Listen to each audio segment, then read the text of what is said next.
"Oh, you must go to the dolphins and ask them to heal you. They have healing powers. They can heal you, Carla." So I thought, okay, fine, I'll see if the dolphins can heal me. So Mac and I get in the water, and the guy says, "Swim over there." And that's the moment that I discovered I could no longer swim. So Macklin had to sort of drag me over to the dolphins, and they came up under me and pushed me up out of the water. It was the most incredible experience you can imagine. And I was in tears just thinking about all the amazing experiences there are in the world. And afterwards, Macklin said, "So, did you ask the dolphins to heal you?"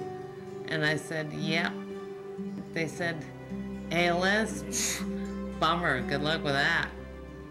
And that is a little bit from the documentary Leave Them Laughing about Carla Zilbersmith and her journey through the disease ALS. John Zaritsky joining us, director of Leave Them Laughing, Academy Award winner, and another great documentary from you, John. Hello, John. How are you? Great, thanks. Good. Now tell us about how you found out about this wonderful woman. Well, appropriately enough, I found her through a joke of hers. I was reading the Globe and Mail on New Year's Eve, and they had 2 pages of memorable quotes from the previous year. And in the midst of these 2 pages was this joke about death and dying that I actually thought was funny. It was a genuine LOL.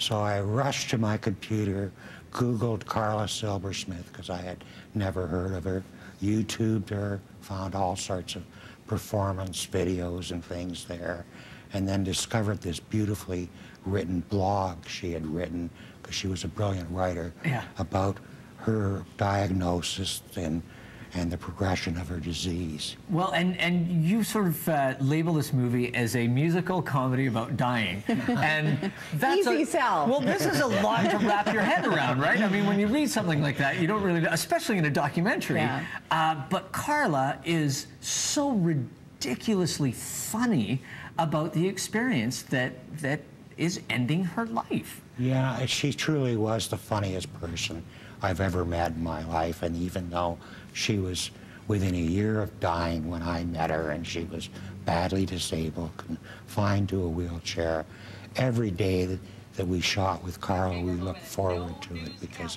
it was always going to be a day full of laughter and jokes. And one of the best situational comedians I've ever seen. I mean, like taking the moment, you know, not writing lines all the time, but taking whatever's happening around her and making it genuinely funny. But it's so disarming when you're watching it, and you realize, if you know anything about ALS, I mean, the progression of this disease is you know, a couple of years usually to death.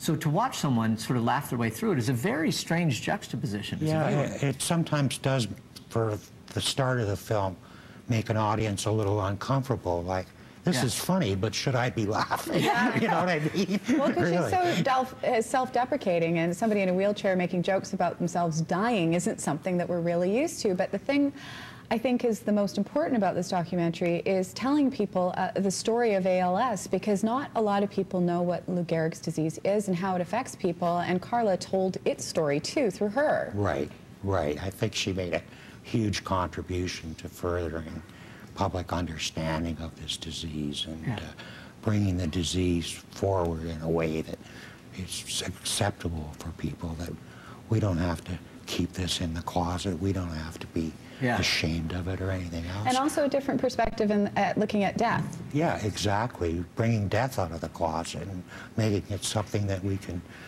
It's going to happen to all of us. I mean, well, why not enjoy the experience as she did? You know? And she has a son who is, I believe, when you were filming, around 16 years old. He 16, just turned 16 when I met him. And their relationship is amazing. I mean, very close, very special, very open. And the two of them together, I don't know if I've seen anything like this before for a mother-son relationship. Yeah, it was quite unique, you know, and Mac, her son, was quite a truly remarkable kid. He was like 16 going on 36 or 46, and she teases him about that all the time. Well, it was sometimes role reversal, you know. He assumed the role of the parent, and she became the child, you know. when he's chewing her out for having a friend of hers smoke dope in the house. And it's like a 16-year-old lecturing a full-grown woman. Exactly. And John, what has been the reaction? Because of course you've screened it. It's won an award just over the weekend at the Women in Film and Television Festival. Adding to the collection of awards. Yeah, nominated for a Genie. But what has the reaction been from audiences that you've witnessed? Well, audiences, of course, are, for me, the most important thing.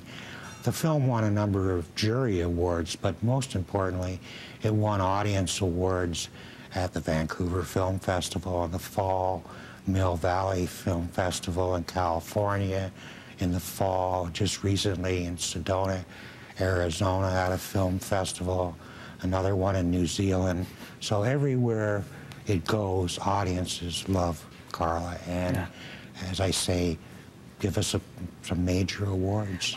What's it like for you as a film? I mean, you know, you have such vast experience. You've made so many documentaries. We've been lucky enough to talk to you about quite a few of them. But, you know, when you're dealing with a person sort of one-on-one and getting to know the insides of their life, both, you know, with Carla before she had ALS and then during her disease, is it possible to separate yourself from the person and just sort of be a documentarian, or? Not at all. I mean, I was in love with Carla. I mean, she's the only woman I've never had a physical relationship with that I've been in love with. Seriously, she was beautiful, smart, and funny, and you couldn't help but love Carla. And she did a great imitation of you during the end credits, which we're going to have a look at right now. Here's Carla doing her best John Zaritsky. Johnny doing word association. Snowflake, avalanche. Kittens, brown. Yeah. Slow, painful death, money in the bank, eh?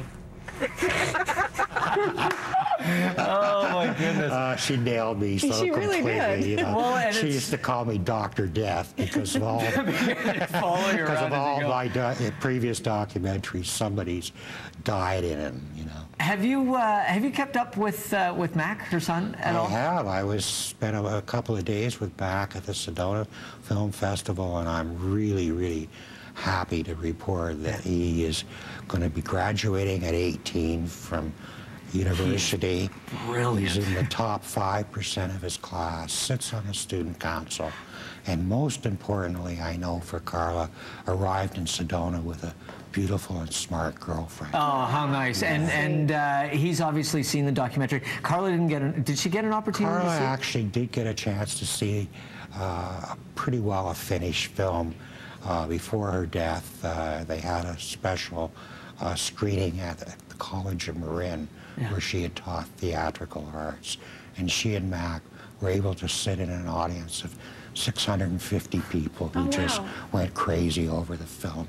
So she experienced the love that an audience has for her and the film. It's just such a beautiful homage, not just to a single person, but that thing that can make human beings so special. You know, that ability to take something so devastating and find some peace within that is something that, you know, it's so inspirational when you see someone do that, and makes you realize how much control you can have on your life. Exactly, and as one critic put it, you know, yes, it's about death and dying, but it really truly is an ode to life. Yeah, absolutely. Well said. Yeah. When are people going to be able to see this? I hope soon. I mean, I really do. I'm praying that, you know, some of these awards will finally pay off, and that a Canadian theatrical distributor and a Canadian broadcaster will come on board finally and get this film out there. Well, it is amazing, John. Congratulations and good luck at the Genie Awards. Leave Them Laughing won Best Feature Documentary at the Vancouver Women in Film Festival. That was just over the past weekend, and it was also nominated for a Genie, which is happening tomorrow. And the Genie Awards might actually be funny this year. They're going to be hosted by the one and only William Shatner. So make sure that you check it out. Thanks again, John. Thank you so much. Thanks to see you. Snowflake, avalanche. You do a good job. I love that whole line. That's beautiful. We're going to take a break. When we come back, Rob Feeney, food concept architect for Cactus Club Cafe, will be here talking about something delicious you can make at home. Stick around. We'll be right back. Thanks, guys. Thanks again. Thank you so much.